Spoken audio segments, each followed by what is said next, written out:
2022 के विधानसभा चुनाव के नजदीक आते ही सियासी जंग शुरू हो चुकी है। राजनीतिक पार्टियों के द्वारा सम्मेलन और सभाओं का दौर शुरू हो चुका है। इसी कड़ी में आज जनपद मुरादाबाद के पंचायत भवन में भारतीय जनता पार्टी व्यापार प्रकोष्ठ के द्वारा मंडलीय व्यापारी सम्मेलन का आयोजन किया गया, जिसमें मुख्य अतिथि के रूप में उत्तर प्रदेश सरकार के सूक्ष्म, लघु एवं मध्यम विभाग के कैबिनेट मंत्री सिद्धार्थनाथ सिंह ने भाग लिया।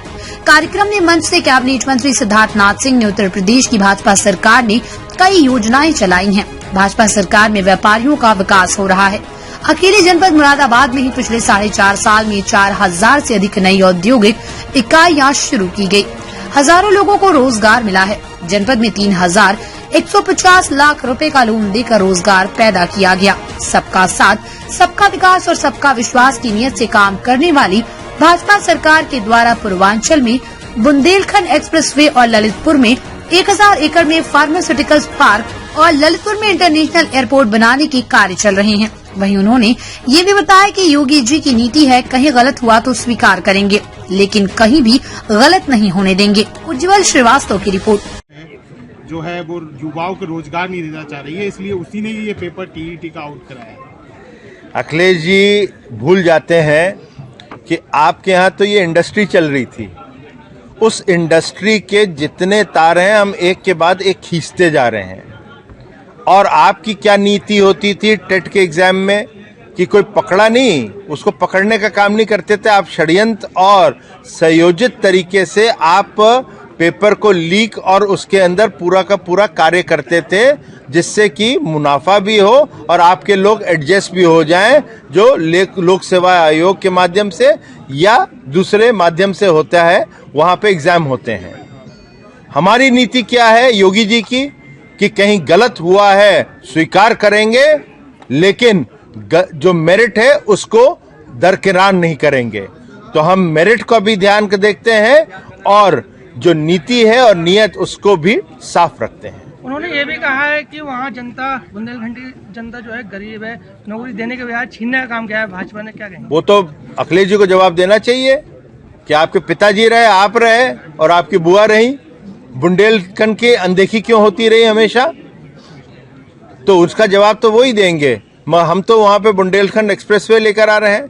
हम लोग वहाँ पे ललितपुर में 1000 एकड़ के ऊपर फार्मास्यूटिकल पार्क लेकर आ रहे हैं और जो एक ललितपुर पे सबसे बड़ा एयरपोर्ट बन रहा है इंटरनेशनल, और जितनी भी कारखाने हैं जो ऑर्डिनेंस फैक्ट्री के वो सब आएंगे, आ रहे हैं, शुरू हो गया वहाँ पे काम। और साथ ही साथ जो एमएसएमई के जो बुंदेलखंड एक्सप्रेसवे पे और पूर्वांचल एक्सप्रेसवे पे जो एमएसएमई पार्क्स तैयार कर रहे हैं, आपने तो कुछ किया ही नहीं। आप कर देते तो ये नौबत नहीं आती। आज यही कारण है कि जो ड्रिप इरिगेशन है, तो बुंदेलखंड के अंदर जो इंग्लैंड में स्ट्रॉबेरी पैदा होती है, वही स्ट्रॉबेरी अब बुंदेलखंड और झांसी और ललितपुर में भी हो रही है। सर, इस बार कितनी सीटें लेकर आ रहे हैं आप? मैं इतना कह सकता हूँ 60% में हम, 40% में पूरा विपक्ष। जी, मंडलीय व्यापारी प्रकोष्ठ का सम्मेलन पूरा हॉल खाली पड़ा हुआ है, क्या संदेश जाएगा, किस तरह देखते हैं? हॉल खाली नहीं है, काफी लोग आए हैं, कुछ लोग और आ रहे हैं, वो रास्ते में थे, मगर उसमें कुछ कंफ्यूजन हुआ है और वो समय का एक कंफ्यूजन है। मैं उस समय का कंफ्यूजन तो मेरे साथ हुआ, मेरे को कहीं पता चला था कि 11 बजे का, मैं वास्तविकता में ये 12 साढ़े 12 का कार्यक्रम था, तो उसमें कुछ हो जाता है। मगर अधिकांश तो लोग थे और मुझे दिखता है सामने कि 300 साढ़े 300 लोग आए थे, तो ऐसा नहीं है। सर, आज प्रियंका गांधी का एक बयान, नाराज है भाजपा से, इसलिए यहाँ भीड़ नहीं हो पाई। क्या चीज? मान लिया जाए कि भाजपा, आप कुछ भी मान लो, आपका आकलन है, मेरा आकलन नहीं है। मेरा आकलन है कि व्यापारी वर्ग पूरा भारतीय जनता पार्टी के साथ उसकी रीढ़ की हड्डी बनकर खड़ा हुआ है। सर, प्रियंका गांधी का एक बयान आया है कि नफरत फैलाने वाली ये सरकार है, यूपी की 60 विधानसभाएं अब भी बीजेपी सरकार की मार से कुपोषित है।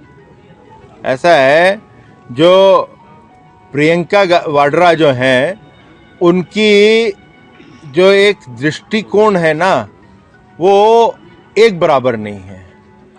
जिस प्रकार से वहाँ पे उनके राज्यों में होता है, उन घटनाओं की अनदेखी कर देती हैं, चाहे वो दलितों के ऊपर हो, चाहे किसानों के ऊपर हो, चाहे वो छत्तीसगढ़ का मामला हो, अभी हाल में ही हुआ, कुचले गए, बुजुर्ग कुचले गए, महिलाएं कुचले गई क्योंकि वो क्रय सेंटर में अपने धान बेचने गई थी, उसकी टोकन के ऊपर हुआ, उनको वो अनदेखी, वो देखती नहीं है। चाहे राजस्थान का विषय हो, तो वहां पे तो वो पर्यटन करने, पॉलिटिकल टूरिज्म करने जाते नहीं हैं, मगर यहाँ पे जो दिखता है उसमें कभी उनकी सच्चाई भी कहीं कहीं धूमिल हो जाती है। मंत्री जी, 2022 के चुनाव में किन मुद्दों को लेकर भाजपा जा रही है? भारतीय जनता पार्टी का मुद्दा पहला विकास, दूसरा विकास, तीसरा विकास, और जितने उसके बाद मुद्दे होंगे सब विकास है। सर, अखिलेश यादव का ये भी बयान आया, ये बीजेपी सरकार दमदार सरकार नहीं है, सिर्फ गरीबों पे दम दिखाने वाली सरकार है। तो अखिलेश जी जो दमदार हैं, वो गुंडों के बल में जितना आपने दम दिखाना था वो आप दिखा चुके हैं।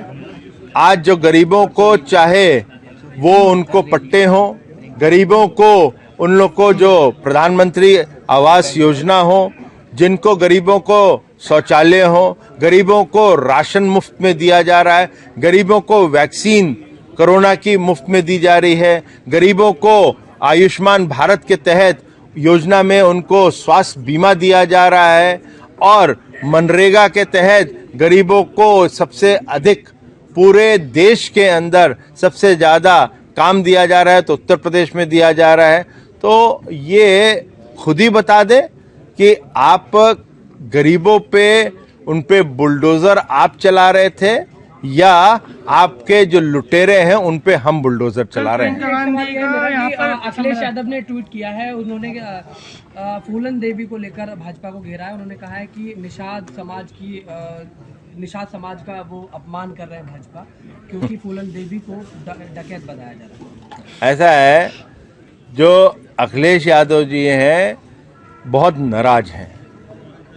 वो दुखी इसलिए हैं क्योंकि निषाद पार्टी उनके मंच से लेकर भारतीय जनता पार्टी के साथ उनका गठबंधन 2019 में करवा दिया। उन्होंने अभी भी बड़े प्रयास कर रहे हैं, डोरे डालने के हैं, मगर उसमें भारतीय जनता पार्टी से नाराज हैं और साथ ही साथ निषादों से भी नाराज हैं।